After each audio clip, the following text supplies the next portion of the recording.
Uji kelarutan pada margarin. Yang pertama menggunakan air. Dihasilkan margarin tidak tercampur merata dengan air. Selanjutnya, uji kelarutan margarin dengan alkohol.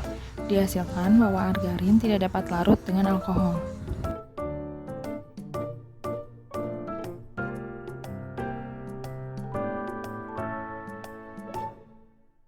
Selanjutnya, uji kelarutan margarin dengan menggunakan bensin. Dihasilkan margarin dapat larut dengan bensin karena keduanya bersifat nonpolar.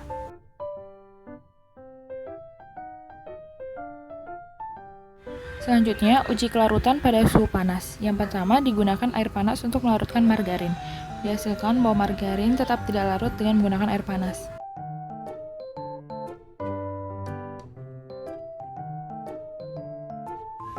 Percobaan selanjutnya menggunakan alkohol yang telah dipanaskan.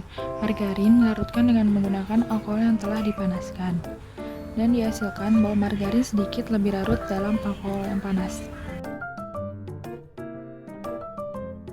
Selanjutnya, uji kelarutan pada suhu dingin. Yang pertama, margarin dilarutkan dengan bensin yang sebelumnya telah didinginkan. Dihasilkan bahwa margarin dapat larut dengan bensin dikarenakan keduanya bersifat nonpolar.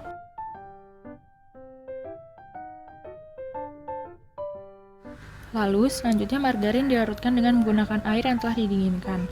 Dihasilkan bahwa margarin tidak dapat larut oleh air. Terakhir, margarin dilarutkan dengan menggunakan alkohol yang sebelumnya telah didinginkan. Dihasilkan bahwa margarin tidak dapat larut dengan alkohol.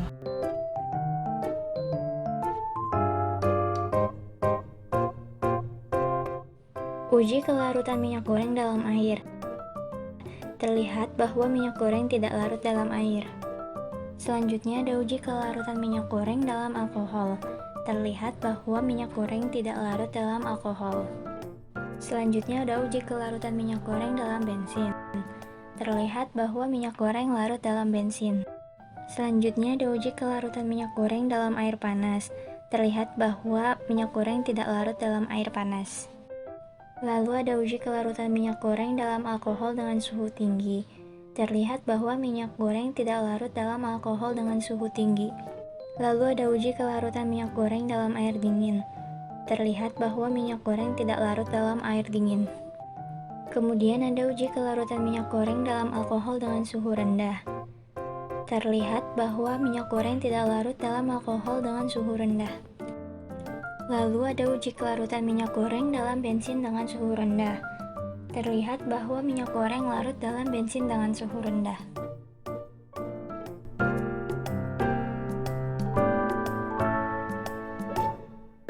Baik, selanjutnya kita akan menguji kelarutan dengan menggunakan sampel yang sama, oil atau minyak zaitun dengan reaksi yang berbeda, ada air, bensin, dan alkohol.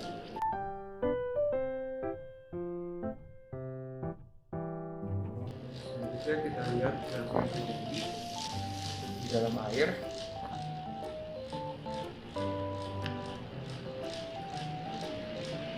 Di dalam bensin dan di dalam alkohol. Oke, baik, itu saja. Kita lanjut ke reaksi selanjutnya. Selanjutnya ada uji kelarutan di minyak pada larut bersuhu tinggi. Selanjutnya bisa dilihat di dalam pelarut air minyak masih tidak bisa larut, begitu juga di dalam pelarut alkohol. Kita lanjut ke percobaan selanjutnya. Selanjutnya kita akan menguji kelarutan menggunakan reaksi bersuhu dingin. Sampelnya tetap sama, yaitu bisa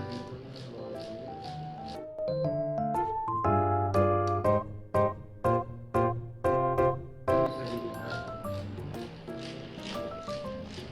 dalam air dingin, di dalam bensin dingin, dan di dalam alkohol dingin. Baik, kita lanjutkan ke reaksi selanjutnya.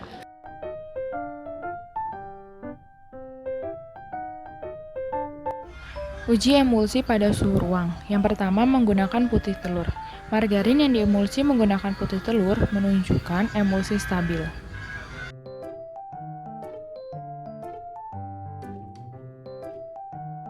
Yang kedua, uji emulsi menggunakan baking soda.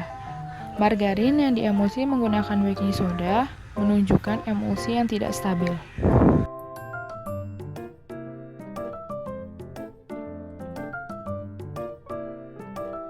Yang ketiga, uji emulsi menggunakan cuka. Margarin yang diemulsi dengan menggunakan cuka menghasilkan emulsi yang tidak stabil.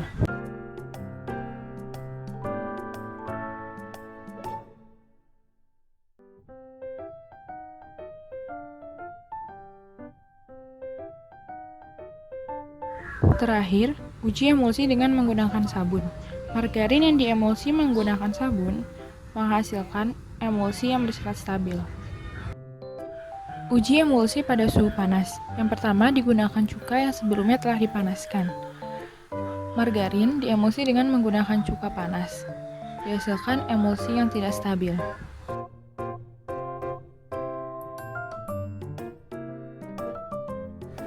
Selanjutnya, menggunakan soda kue yang telah dipanaskan terlebih dahulu. Margarin yang diemulsi menggunakan soda kue panas menghasilkan emulsi yang stabil. Selanjutnya, uji emulsi dengan menggunakan suhu dingin. Yang pertama, digunakan cuka dingin. Margarin yang diemulsi menggunakan cuka dingin menghasilkan emulsi yang tidak stabil.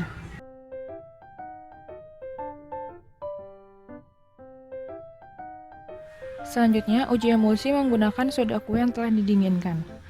Margarin yang diemulsi menggunakan larutan soda kue menghasilkan emulsi yang bersifat tidak stabil juga.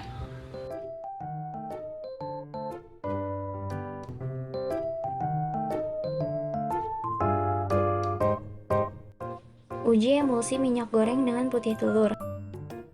Terlihat bahwa emulsi tidak stabil. Selanjutnya ada uji emulsi minyak goreng dengan air sabun. Terlihat bahwa emulsi stabil. Lalu ada uji emulsi minyak goreng dengan cuka. Terlihat bahwa emulsi tidak stabil. Lalu ada uji emulsi minyak goreng dengan larutan baking soda. Terlihat bahwa emulsi tidak stabil. Selanjutnya ada uji emulsi minyak goreng dengan cuka dalam suhu tinggi. Terlihat bahwa emulsi tidak stabil. Lalu ada uji emulsi minyak goreng dengan larutan baking soda suhu tinggi. Terlihat bahwa emulsi tidak stabil. Selanjutnya ada uji emulsi minyak goreng dengan cuka dalam suhu rendah. Terlihat bahwa emulsi tidak stabil. Selanjutnya ada uji emulsi minyak goreng dengan larutan baking soda dalam suhu rendah. Terlihat bahwa emulsi tidak stabil.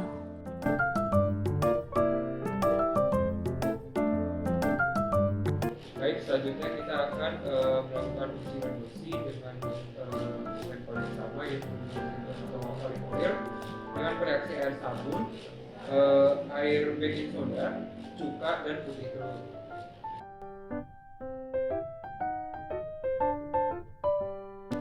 Dapat dilihat di dalam air sabun, reaksi seperti ini berarti sabun bersifat emulgator yang stabil.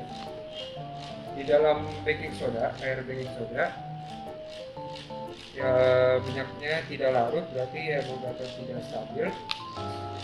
Di dalam cuka juga seperti itu, emulgator tidak stabil. Dan di dalam putih telur juga seperti itu, berarti emulgatornya tidak stabil. Selanjutnya kita lanjutkan ke percobaan selanjutnya. Baik, percobaan selanjutnya adalah menggunakan reaksi panas. Sini ada cuka yang bersuhu tinggi dan baking soda bersuhu tinggi.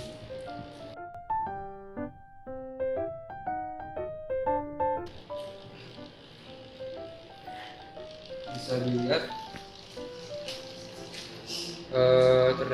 masih terdapat butiran-butiran minyak yang menandakan bahwa emulsi tidak stabil di pelarut cuka, begitu juga di pelarut baking soda. Kita lanjut ke selanjutnya. Baik, selanjutnya kita akan menguji emulsi menggunakan pelarut dingin, yaitu ada baking soda dan cuka.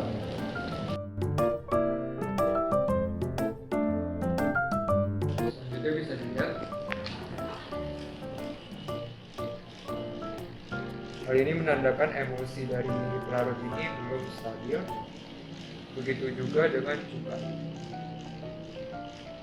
Oke, kita lanjut ke percobaan selanjutnya.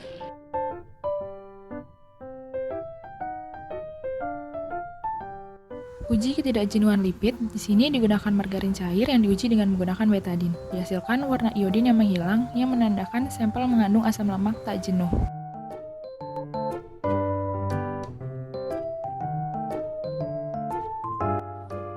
Uji ketidakjenuhan minyak goreng. Minyak goreng yang telah ditaruh di wadah, kemudian ditambahkan dengan beberapa tetes betadin yang telah diencerkan 5 kali.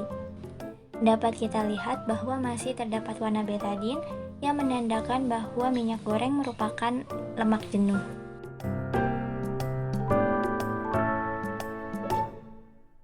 Baik, selanjutnya saya akan melakukan uji ketidakjenuhan dengan menggunakan sampel minyak zaitun dan reagennya adalah betadin yang sudah dilarutkan menggunakan air.